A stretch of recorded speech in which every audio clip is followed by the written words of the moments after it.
मेरे प्यारे दोस्तों, आज मैं आपको जो बताने जा रहा हूँ वो है चार राम की जो वाणी है कबीर साहब की। उसके बारे में आज मैं आपको खोल के भेद बताऊंगा कि क्या क्या है ये चार राम। और उससे पहले मैं आपको बता दूं कि मुझे काफ़ी ईमेल्स आ रही हैं जो सुन से कैसे ये दुनिया प्रकट होती है और सुन कैसे प्रकट होता है, ये कौन सी भूल है जिससे ये सुन्न बन गया। ये सब मैं आपको ज़रूर बताऊंगा दोस्तों, हर एक चीज़ क्लियर करूंगा। लेकिन अभी वो समय नहीं आया है, मैं बहुत जल्दी आपको बताऊंगा, आप पूरा विश्वास रखिए।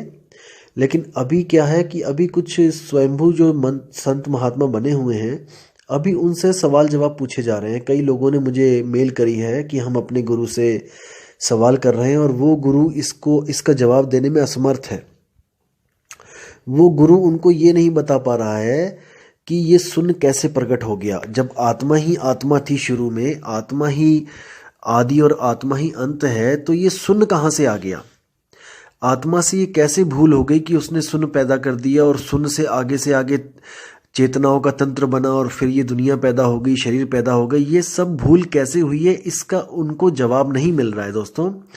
और मैं चाहता हूं कि अभी वो उलझे थोड़ा सा, और अभी उनके पास जवाब नहीं है तो अभी वो बहाने बनाएंगे कि कोई ये ऑटोमेटिकली होता है या ये कोई नियम है, कानून है, ये कोई अखंड नियम है। ऐसे डायलॉग ये मारने दो इनको। अभी मैं चाहता हूँ अभी इनकी असलियत पता लगे दुनिया को कि ये किस लेवल की ये जो है इनका ज्ञान है, ताकि लोग जो भ्रमित हो चुके हैं उनकी भी आंखें खुल जाएं। जो इनके पीछे लग गए हैं गलती से, जो भूल से इनके पीछे लग गए हैं, उनकी भी आंखें खुले, इनसे सवाल जवाब हो। मैं अभी ये चाहता हूं, इसलिए अभी मैं इसका उत्तर नहीं दूंगा आपको, लेकिन आप यकीन रखना कि बहुत जल्दी इसका मैं उत्तर दूंगा आपको। तो आज जो कॉन्सेप्ट है वो है हमारा चार राम का। जैसे कबीर साहब की वाणी है, एक राम दशरथ का बेटा, एक राम घट घट में बैठा, एक राम का सगल पसारा, एक राम तीनों से न्यारा। ये वाणी दोस्तों ऐसी है कि आप अगर इस वाणी का अर्थ अलग अलग गुरुओं के पास जाके भी देखोगे तो सब ने अपने अपने मत के अनुसार आपको गुमराह करने की कोशिश की है।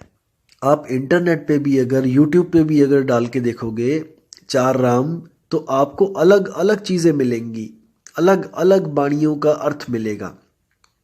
और कई स्वयंभू जो आत्मज्ञानी है वो उन्होंने तो बिल्कुल ही वाणी का मतलब कि बिल्कुल ही खत्म ही कर दिया उनका। इतना मनमुखी, इतना मनगढ़ंत जो अर्थ किया है कि लहरा बदना पंजाबी में कहते हैं कि भगवान ही रखवाला है उनका। तो कि वो क्या कर रहे हैं समाज के साथ, भक्तों के साथ क्या कर रहे हैं। तो आज मैं आपको हर चीज़ क्लियर करूंगा कि आखिर ये चार राम की कहानी है क्या। तो दोस्तों वाणी ऐसे है कि एक राम दशरथ का बेटा, यानी कि जो पहला राम है वो है शरीर। दशरथ के बेटे को आप शरीर के द्वारा जान पाओगे। जैसे धनुष बाण उठा रखे उन्होंने कंधे पे, पीले वस्त्र धारण कर रखे हैं, बड़ी जटाएं जो हैं जूड़ा बना रखा है, और जो है अपना तिलक लगा के अपना धोती पहन रखी है। तो वो है एक राम, फर्स्ट राम जो दशरथ का बेटा है। और जो दूसरा राम है वो है घट घट में बैठा। जो दूसरा राम है वो है आत्म राम, जो सुरती के साथ, सुरती के रूप में हर घट में विराजमान है, जिसकी वजह से हर घट चल रहा है। हर घट चल रहा है यानी कि उस घट को शक्ति कौन दे रहा है? वो आत्म राम। वो मन को भी शक्ति दे रहा है और वो तन को भी शक्ति दे रहा है। एक राम का सगल पसारा। ये जो तीसरा राम है ये कौन है? इसी को हम मन राम कहते हैं, इसी को हम ब्रह्म राम कहते हैं, इसी को हम निरंजन राम कहते हैं, जिसका ये सकल पसारा है। सकल यानी कि सारी सृष्टि जितनी भी है, जितने भी अनंत लाख लोक, अनंत करोड़ों जो लोक हैं, जितने भी लोक हैं, वो सब इसी का पसारा है। यही वो मन है जो सूक्ष्म से सूक्ष्म भी है और विराट से विराट भी है। तो इसी जो तीसरे राम का सकल पसारा है, इसी को हम कहते हैं ब्रह्म। सुन, हर जगह ये, हर लोक में आपको ये मिलेगा। ऐसा कोई लोक नहीं जहां पे ये आपको नहीं मिलेगा, क्योंकि सारे शरीर और सारे लोक इसी के द्वारा प्रकट हुए हैं और यही इन सब लोकों का राजा है। और जो चौथा राम है वो कौन है? चौथा राम इन तीनों से न्यारा, वो है परमात्म राम। वो इन तीनों से न्यारा इसलिए है क्योंकि वो ना तो शरीर है, ना ही वो सुरती है, और ना ही वो मन है।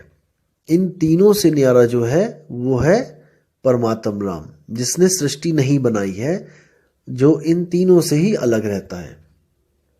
वो क्या करता है, वो केवल और केवल तब आता है इस दुनिया में हमें समझाने के लिए कि अगर आप भी सृष्टि से बाहर निकलना चाहते हो, जो आपने भूल करी है सृष्टि बनाने की, अगर आप इसको ख़त्म करना चाहते हो अपनी भूल को, तो मैं आपको उस भूल की औषधि दे सकता हूँ। यानी कि आपकी बीमारी की जो है मैं उसकी दवाई दे सकता हूँ। अगर आप उसको लोगे दवाई को, तो आप भी इस जन्म मरण से, इस सृष्टि से बाहर आ सकते हो।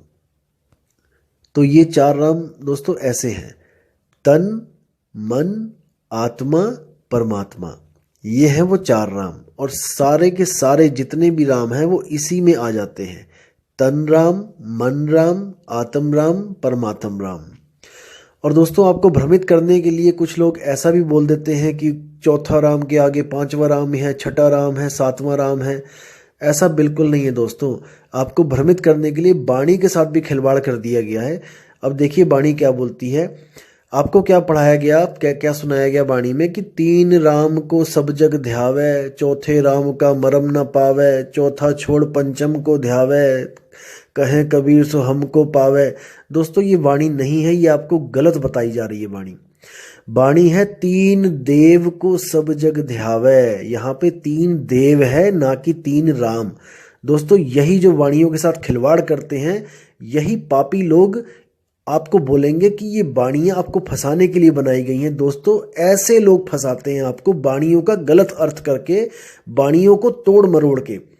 वाणी कहती है तीन देव को सब जग ध्यावे, यानी कि तीन देव कौन है, रजोगुण, सतोगुण और तमोगुण। इन तीन देव की बात कर रहे हैं कबीर साहब, तीन राम की बात नहीं कर रहे हैं। तीन देव को सब जग ध्यावे, चौथे देव का मर्म न पावे। चौथा देव कौन है, ये है मन राम, जिसको निरंजन कहते हैं। इन तीनों को पैदा करने वाला, यानी कि तीन गुण कहाँ से पैदा होते हैं, गुणातीत निरंजन से। ये गुणातीत निरंजन ही है जो इन तीनों गुणों से न्यारा है। तो ये जो गुणातीत निरंजन है, ये चौथा देव है। चौथा छोड़ पंचम को ध्यावे, यानी कि जो अपने आत्म स्वरूप को ध्यावे। मुझे ध्याने की जरूरत नहीं है, परमात्मा को ध्याने की जरूरत नहीं है, अपने ही आप को ध्याओ, यानी कि अपने आप को मन से अलग करके अपने असली स्वरूप को ध्याओ। आप आत्म स्वरूप हो दोस्तों। जो तीसरा देव है, जो तीन गुण हैं, वो आप नहीं हो। जो चौथा देव है वो आप नहीं हो। चौथा छोड़ पंचम को ध्यावे, यानी कि जो अपने स्वरूप को ध्यावे, कहे कबीर सो हमको पावे, यानी कि वो भी मेरे जैसा हो जाएगा। उसको मैं मिल जाऊंगा, मुझको वो मिल जाएगा, यानी कि हम दोनों का स्वरूप एक जैसा हो जाएगा। दोस्तों कबीर साहब हमारे पास अपनी पूजा करवाने के लिए नहीं आते हैं, मैं फिर बोल रहा हूं आपको। वो केवल और केवल हमें हमारा ही स्वरूप दिखाने के लिए आते हैं, हमें हमारा ही स्वरूप बताने के लिए आते हैं कि हम आखिर हैं कौन। जैसे आपको मैं एक छोटी सी कहानी बताता हूं, आप बहुत समझदार हैं, आप समझ जाएंगे, छोटी सी बात है। एक बार क्या होता है कि एक शेरनी गर्भवती होती है और वो शिकार के पीछे भाग रही होती है, और भागते भागते भागते एकदम छलांग मारती है, और उसका बच्चा उस छलांग के बीच में ही होके जमीन पे आ गिरता है, और वो शिकार के पीछे भागती चली जाती है, काफी दूर चली जाती है। इतने में क्या होता है, उसी रास्ते से एक गडरिया आ रहा होता है भेड़ों के साथ। तो वो देखता है कि अरे शेर का बच्चा रास्ते में पड़ा है, तो वो उठा के उसको ले चलता है, अपने साथ ले जाता है। दोस्तों वो उसको भेड़ों के साथ ही पालने लग जाता है। जैसे वो भेड़ों को डंडा मारता होता है, वैसे ही उस शेर के बच्चे को भी मारना शुरू कर देता है। अब वो शेर का बच्चा छोटा होता है, डंडे की चोट ज्यादा लगती है, तो वो भी बेचारा डर डर के जीने लग जाता है, भेड़ों के साथ घास चरने लग जाता है और गडरिये से डरने लग जाता है। दोस्तों ऐसे ही समय बीतता जाता है, और वो शेर भेड़ों के साथ ही घास चरता चरता बड़ा हो जाता है, और गडरिया उसको फिर भी डंडे मारता रहता है, और वो भेड़ों की तरह डर के इधर उधर भागने लग जाता है गडरिये से। दोस्तों फिर क्या होता है, एक दिन वही उसकी माँ एक दिन आती है वापस जब जंगल में तो देखती है कि भेड़े भेड़े काफ़ी भेड़े वहाँ चर रही होती हैं। तो वो सोचती है कि शिकार किया जाए किसी एक भेड़ का। तो वो जब भेड़ों पे ताक रखती है, जब उसका ताड़ती है उनको, तो देखती है तो बीच में एक शेर भी घास चर रहा होता है। बहुत हैरान हो जाती है, बहुत परेशान हो जाती है कि बताओ, ये भेड़ों के बीच में शेर घास चल रहा है, ये तो हमारे हमारे कुल का, जिसको कहते हैं हमारी जो जात है, उसको कलंक लग गया। ये तो हमें बदनाम करवा दिया इसने, कि बताओ शेर भी भेड़ों के बीच में घास चल रहा है। तो वो बहुत ही ज़्यादा उग्र होकर दहाड़ मारकर उन पे झपट्टा मारती है। सब भेड़ें तितर बितर हो जाती हैं, गडरिया भाग जाता है और वो भेड़ों को ना पकड़ के उस शेर को दबोचती है और शेर को दबोच के कहती है कि तू इन भेड़ों के साथ क्या कर रहा है। तो वो भी जब देखता है शेर को तो वो डर जाता है, कहता है महाराज मैं तो शेर जी, मैं तो भेड़ हूँ, मुझे बख्श दो, मुझे छोड़ दो। तो वो कहती है तू भेड़ नहीं है, तू शेर है। तो वो कहता है नहीं नहीं, मैं भेड़ हूँ, मैं तो घास खाने वाला भेड़ हूँ। वो कहती है तू ऐसे नहीं मानेगा। तो वो उसको लेके जाती है नदी के किनारे। तो उसमें वो कहती है उसको, अपनी शक्ल देख, इस पानी में अपनी शक्ल देख। तो जैसे आपको पता है कि बिल्ली हो गई, शेर हो गए, ये सब पानी पीते हुए हमेशा आंखें बंद कर लेते हैं, इसलिए इनको कभी भी अपने स्वरूप का ज्ञान नहीं हो पाता है। तो शेर जैसे ही देखता है पानी में, तो उसको शेर का चेहरा दिखाई देता है। तो वो कहता है कि शेर जी ये तो आप हो, आपका चेहरा दिखाई दे रहा है इसमें, क्योंकि उसने अपना चेहरा तो देखा नहीं होता कभी। तो वो कहती है ये तेरा चेहरा है। वो कहता नहीं नहीं, ये आपके जैसा लग रहा है, आप बिल्कुल आपके जैसा है, ये आप हो। वो कहती है अच्छा। तो वो भी आ जाती है पानी के सामने और दोनों चेहरे दिखाई देते हैं जब उसको। तो वो बड़ा हैरान परेशान हो जाता है। वो कहता है अरे, ये तो आप मेरे जैसे और मैं आपके जैसा दिखाई दे रहा हूँ बिल्कुल, यानी कि मैं भेड़ नहीं हूँ, मैं शेर हूँ। वो कहती है मैं यही तो तुझे समझा रही हूँ इतनी देर से कि तू भेड़ नहीं है, तू शेर है और तू घास खा रहा है, शर्म कर। तो वो कहता है और वो गडरिया, तो कहती है वो देखा नहीं मैंने दहाड़ मारी तो कैसे भाग गया। तो कहता है कि वो गडरिया जो रोज मुझे मारता है, कि वो मुझसे डर सकता है क्या, मैं उसको डरा सकता हूँ क्या। वो कहती तू बिल्कुल डरा सकता है, लेकिन तुझे अपना मूल शब्द याद करना पड़ेगा, मैं तुझे वो मूल शब्द देती हूँ। तो वो उसको दहाड़ना सिखाती है, क्योंकि वो मिमियाता होता था आज तक दहाड़ना, तो वो किसी ने सिखाया ही नहीं उसको दहाड़ना। तो जब वो उसको दहाड़ना सिखाती है तब वो भी दहाड़ने लग जाता है।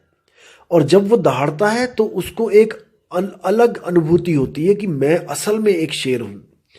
तब वो क्या कहता है, अच्छा अब मैं जाता हूं और मैं अब गडरिये को देखता हूं कहां पे है वो, जिसने मुझे आज तक गुलाम बना के रखा। तो जैसे ही वो जाता है शेर अकेला वहां पे, तो गडरिया देखता है, वो पहचान जाता है, कहता है ये तो अपना वाला ही शेर है। तो वो कहता है चलो शुक्र है दूसरा वाला शेर नहीं आया, ये तो हमारे वाला ही है, ये तो डंडे खा खा के ये तो भेड़ बना रखा है मैंने। तो जैसे ही वो जाता है वहां पर, तो गडरिया फिर डंडा लेके आके उसको काबू में करने के लिए आता है। जैसे ही तो वो एक दहाड़ मारता है, तो गडरिया दहाड़ सुनते ही फिर से दोबारा भागने लग जाता है और क्या बोलता है कि अरे बाप रे, इसने अपने स्वरूप को प्राप्त कर लिया है, ये जान चुका है कि ये शेर है, अब मेरी दाल इसके आगे नहीं गलेगी, अब इस पे मेरा जोर नहीं चलेगा, क्योंकि इसने अपने खोए हुए स्वरूप को प्राप्त कर लिया है। दोस्तों बिल्कुल यही वो कहानी है जो हमारे साथ बीती जा रही है। हम असल में शेर हैं, लेकिन हम भेड़ों के साथ रहते हैं और हम इंद्री रूपी भेड़ों के साथ रह रहे हैं और घास रूपी हम जो है विषय खा रहे हैं, विषयों को हम भोग रहे हैं घास रूपी।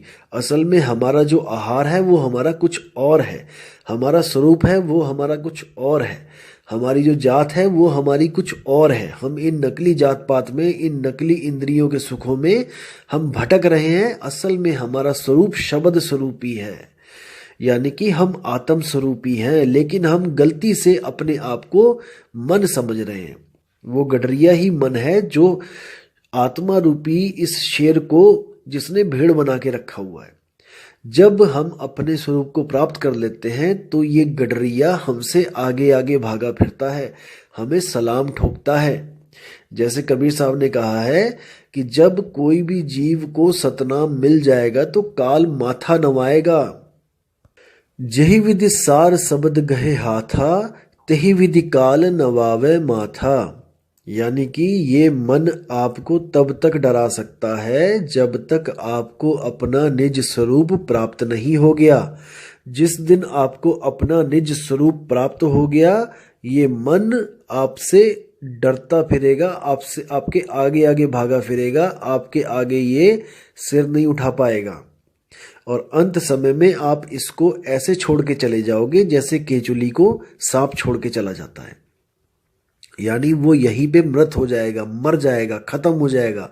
उसकी कहानी यहीं पे खत्म हो जाएगी। जैसे इसको शुरू किया था वैसे ही इसको मार दिया जाएगा।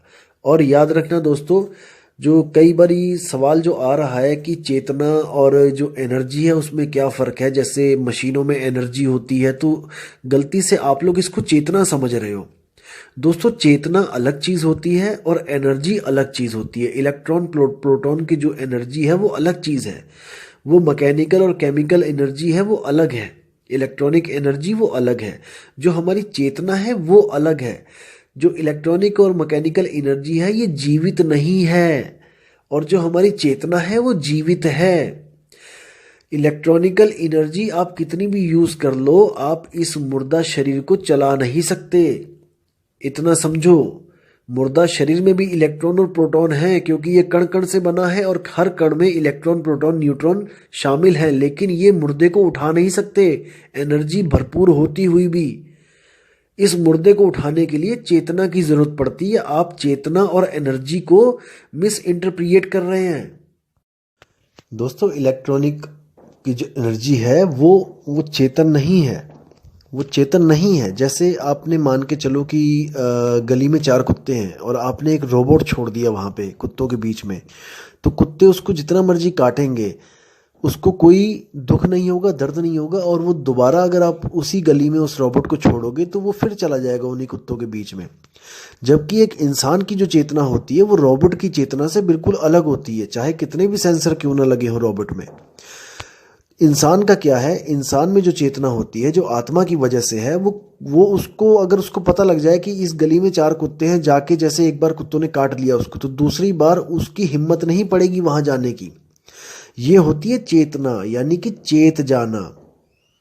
एक मशीन नहीं चेत सकती है, ये इंसान चेतता है। इंसान की जो चेतना होती है वो इससे खबरदार करती है, और जिस गली में उसके साथ ऐसा हो गया होता, अगली बार वहां जाने की हिम्मत भी नहीं करती है। और कई लोग कहते हैं कि अगर ऐसी मुक्ति मिली हमें कि हमने शब्द को प्राप्त कर लिया, तो क्या गारंटी है कि दोबारा नहीं आएंगे। दोस्तों, यही गारंटी है, क्योंकि वो चेतना कोई इलेक्ट्रॉनिक चेतना नहीं है, वो जीवित चेतना है। वो कभी भी किसी चीज को भूलती नहीं है। बस क्या है कि जैसे ही उसको पता लगेगा कि मैं अब यहाँ से मुक्त हो गई हूँ और मैं अब जन्म मरण से मुक्त हो चुकी हूँ, दोबारा कभी वो गलती करने की हिम्मत भी नहीं करेगी। ये उसमें खासियत है कि दूध का जला छाछ भी फूक फूक के पीता है। इसी तरह वो चेतना को भी हमेशा चेतन रहेगी कि मुझसे एक बार गलती हुई थी, मैंने अब दोबारा ये गलती कभी नहीं करनी है। एक बार तो बड़ी मुश्किल से जान छूटी है मेरी। दोस्तों, वो गलती से भी कभी दोबारा इस ब्रह्म को पैदा करने की गलती नहीं करेगी। ये लिख के ले लो, गारंटेड है। क्या कुछ नहीं कर रहे हैं हम मुक्ति के लिए, और अगर हमें मुक्ति मिल जाए तो हम दोबारा क्या इस जेल में आएंगे। एक तोता आपने देखा होगा, बहुत चूरी खाता है, पिंजड़े में बैठ के सब कुछ खाता है जो आप देते हो, लेकिन अगर एक बार उड़ जाए दोस्तों, दोबारा कभी उस पिंजड़े में नहीं आता। आप कितनी भी चूरी डाल डाल के रख लेना वहां पे, याद रखना इस बात को। एक बार जो तोता उड़ गया वो वापस कभी नहीं आता है, क्योंकि उसको पता होता है कि मैंने कैसे जेल में दिन काटे हैं। यही चेतना होती है दोस्तों, इसी को चेतना कहते हैं। इसी को कबीर साहब कहते हैं, नलनी के सुगना तोहे कौन पकड़ी, कि हे नलनी के सुगना तुझे कौन पकड़ेगा, तू तो खुद गुलाम हुआ पड़ा है यहाँ पे। आजा, तुझे मैं रास्ता बताता हूँ निकलने का, और ऐसा निकलना कि दोबारा गलती से भी पीछे की तरफ मत देखना। तो दोस्तों, ये वो बात है, ये जो वो ज्ञान है जो एक आम आदमी किसी को नहीं दे सकता। ये जो ज्ञान है वो परमपिता परमात्मा ही देता है, गुरु रूप में आके देता है, पुरुष रूप में आके देता है। लेकिन वो कभी अपनी पूजा नहीं करवाता, वो आपको आपका ही स्वरूप लखाता है। एक छुड़ाए एक लखाए। आपसे क्या क्या छुड़वा देगी, जितनी भी जड़ वस्तुएं हैं वो आपसे छुड़वा देगा, जिसमें मन भी आता है, तन भी आता है। मन भी जड़ है तन भी जड़ है, मन ही तन है तन ही मन है, दुविधा में हैरान। कबीर साहब की वाणी है कि मन ही तन है। कैसे है? अगर आपका मन खुश है तो आपका तन भी खुशी खुशी, आपको चेहरा खिला खिला दिखाई देगा। अगर आपका मन दुखी है तो आपका चेहरा भी मुरझाया मुरझाया दिखाई देगा। यानी कि ये दोनों एक दूसरे के प्रतिबिंब हैं, एक ही सिक्के के दो पहलू हैं ये मन और तन, और इसी में सारी दुनिया उलझी हुई है। तो कबीर साहब मन को और तन को दोनों को छोड़ने के लिए कहते हैं कि मन को भी छोड़ दे तन को भी छोड़ दे, फिर क्या बचा? तू बचा आपे आपे आप रहेला। कबीर साहब कहते हैं कि तू खुद ही अकेला ही रहेगा, आपे आप रहेला, ना कोई गुरु ना चेला। उस अवस्था को प्राप्त करके गुरु चेले की मर्यादा भी खत्म हो जाती है, गुरु चेले का जो डिफरेंस होता है वो भी खत्म हो जाता है, चेला गुरु बन जाता है, गुरु चेला बन जाता है। इसी बात के लिए गुरु नानक देव के जो ग्रंथ हैं, गुरु ग्रंथ साहब में, उसमें भी लिखा है आपे गुरु आपे चेला। यानी आत्म स्वरूप में पहुंचने के बाद कोई भी गुरु और चेले का भेद नहीं रहता है, वो दोनों एक ही लेवल पे पहुंच जाते हैं। जब तक हम जीव रूप में रहते हैं तब तक हम चेला होते हैं, जब हम भी आत्म रूप में पहुंच जाते हैं तो हमारे और परमात्मा में कोई भेद नहीं रह जाता है, हम दोनों ही एक लेवल पे आ जाते हैं। तो दोस्तों ये ज्ञान जो है इसको तरीके से समझना पड़ेगा, क्योंकि बिल्कुल अद्भुत ज्ञान है, लेकिन आज तक हमें जो उल्टे पहाड़े पढ़ाए गए थे हमें वो रटा दिए गए हैं, इसलिए वो हमसे छूट नहीं रहे हैं। लेकिन आप एक सिरे से अगर शुरुआत से शुरुआत करोगे तो आपको हर चीज़ बिल्कुल सीधी सीधी दिखाई देगी, बिल्कुल साफ साफ दिखाई देगी, और रास्ता बिल्कुल सीधा दिखाई देगा। क्योंकि आज तक हमें जितने भी रास्ते पकड़ाए गए जलेबी की तरह सीधे पकड़ाए गए हैं दोस्तों, लेकिन इस बार मैं आपसे वादा कर रहा हूं और आपको विश्वास दिला रहा हूं कि ये रास्ता बिल्कुल सीधा है, ये जलेबी वाला सीधा रास्ता नहीं है, ये बिल्कुल सीधा रास्ता है। तो दोस्तों विदा चाहूँगा आपसे, और अगली बार आपको मैं और भी अच्छे जो हैं कबीर साहब की वाणियाँ जो बहुत ही ज्ञानवर्धक, बहुत ही ज़्यादा साफ से रास्ता बताने वाली हैं वो लेके आऊँगा, और आपके जो विवेक है उसमें वृद्धि करूँगा। इसलिए दोस्तों अपना विवेक लगाते चलें, क्योंकि विवेक ही आपका एक ऐसा साथी है जो आपका हमेशा साथ निभाएगा।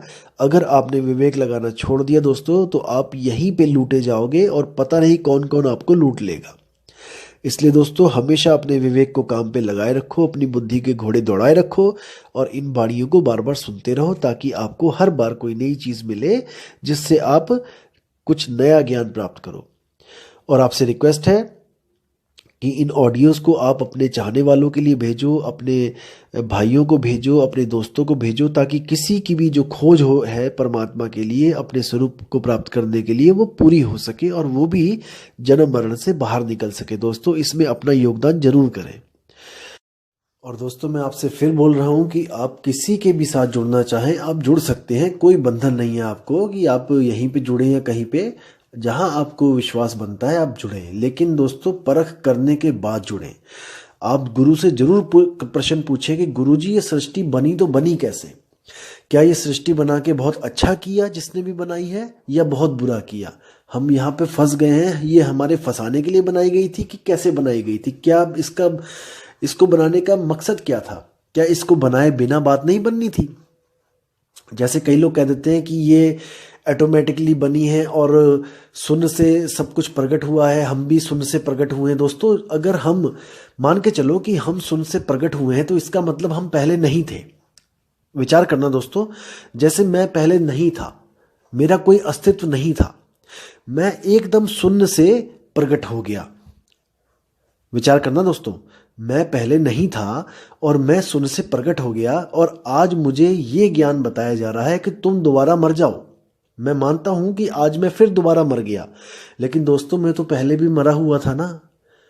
शून्य से प्रकट होने से पहले भी तो मैं मरा हुआ था। जब मैं मरे हुए से फिर जिंदा कर दिया गया, शून्य से प्रकट हो गया, तो अब क्या गारंटी है कि मैं आज अगर मर जाता हूं, ये मन मर जाता है, पूर्णतया मर जाता है, दोबारा पैदा नहीं होगा?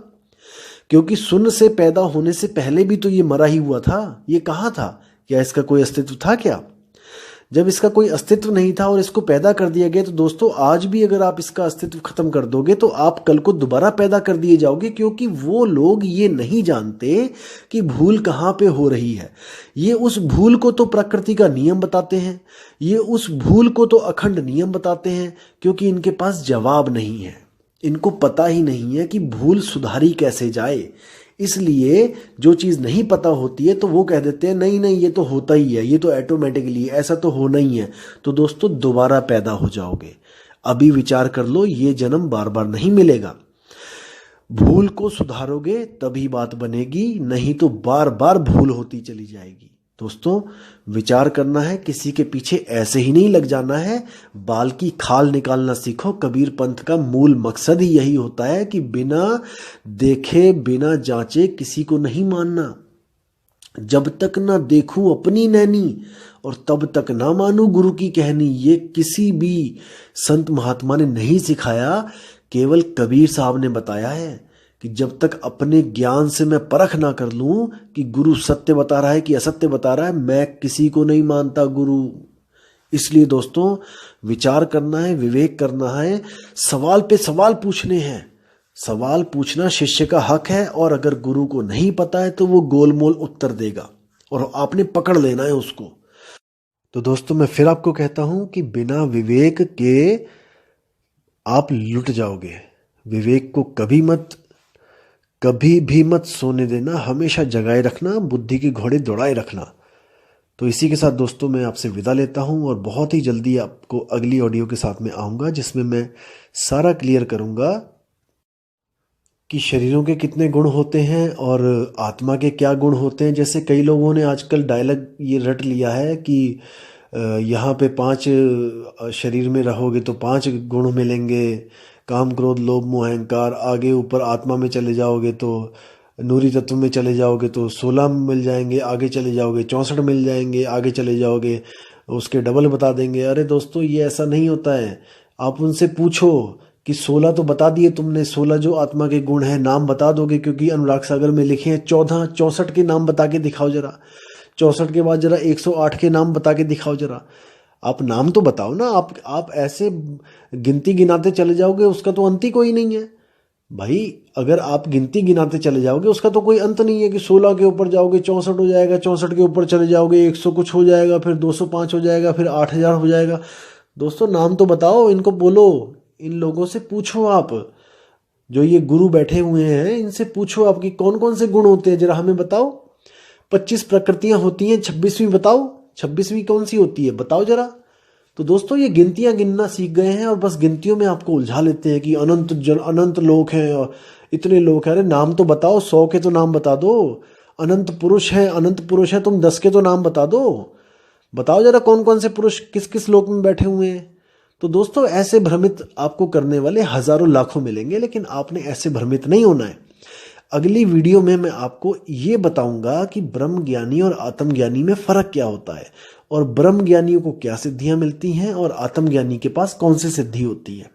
ये जितने भी आत्मज्ञानी लोग कह रहे हैं कि मुझे अनंत लोग दिखाई दे रहे हैं, ये सब झूठ बोलते हैं। आत्मज्ञानी के पास क्या क्या असल में क्या वस्तुएं होती है, मैं आपको अगली ऑडियो में एक एक चीज क्लियर करके बताऊंगा। तो दोस्तों आपसे विदा चाहूंगा अब, और आप विवेक लगाते रहिए दोस्तों, बार बार ऑडियो सुनते रहिए ताकि आपको हर चीज़ समझ में आती रहे। तो इसी के साथ मैं विदा चाहूंगा दोस्तों। जय गुरु बंदी छोड़ कबीर साहिब, जय गुरु बंदी छोड़ मदन साहिब, जय जय गुरु बंदी छोड़ वैराग साहिब की सदा ही जय हो। साहिब बंदगी सतनाम।